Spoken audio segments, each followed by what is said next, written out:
সেজুদা, এমন একটা মানুষের স্মৃতিকে তোমরা এই ঘরে এত বছর ধরে আটকে রেখেছো।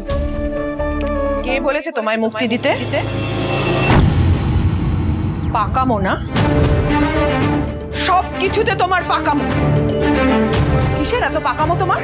হ্যাঁ, চেনো মানুষটাকে? দেখেছো কোনোদিন? জানো কে বলেছে এই ঘর খুলতে? কে?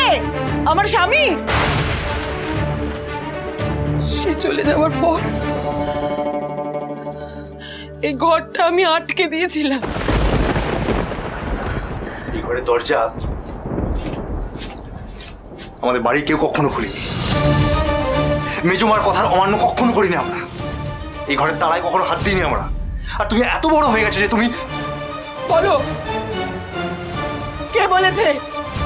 কে বলেছে বলো?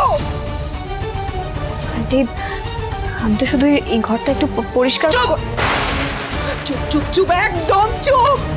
সেটাই তো জিজ্ঞেস করছি, কে বলেছে পরিষ্কার করতে? বলো কে বলেছে? কেন দিয়েছো এইসব জিনিসপত্রে হাত? কেন? পঞ্চায়েত প্রধান হয়েছে বলে মাথা কিনে নিয়েছো তুমি?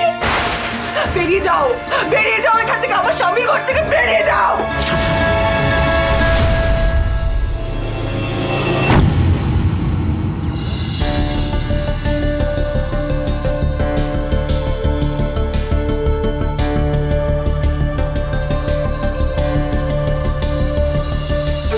দেখ ঋষি, দেখ, বাড়তে বাড়তে এই মেয়েটা আজ কোথায় এসে পৌঁছেছে। যে কাজ আজ পর্যন্ত এই বাড়ির কেউ কোনোদিন করেনি, এই মেয়েটা সেই কাজ করলো। এমন হাব ভাব করছে তোর বাবা যেন ওর গুরু আরে দেখেইনি কোনোদিন। দেখেনি বলে সে কোনোদিন সেই মানুষটাকে জানতে চাইবে না, তাকে সম্মান করবে না। এরকমটা তো হয় না মা।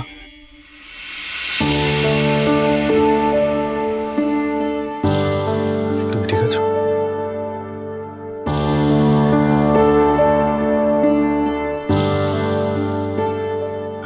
মা, তুমি কোনোদিন চাওনি এই ঘরটা খোলা হোক? কেউ কোনোদিন এই ঘরটা খোলেনি।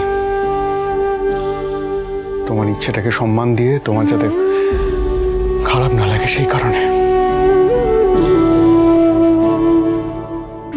কিন্তু মা,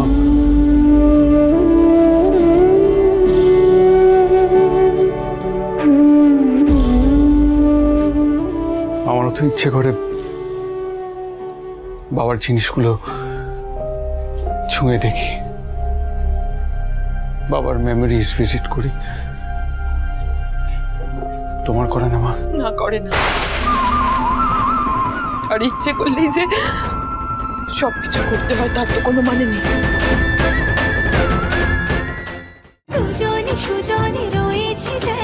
তেঁতুল পাতা সোম থেকে রবি প্রতিদিন সন্ধ্যে ৬টায় স্টার জলসায় ও জিও হটস্টারে।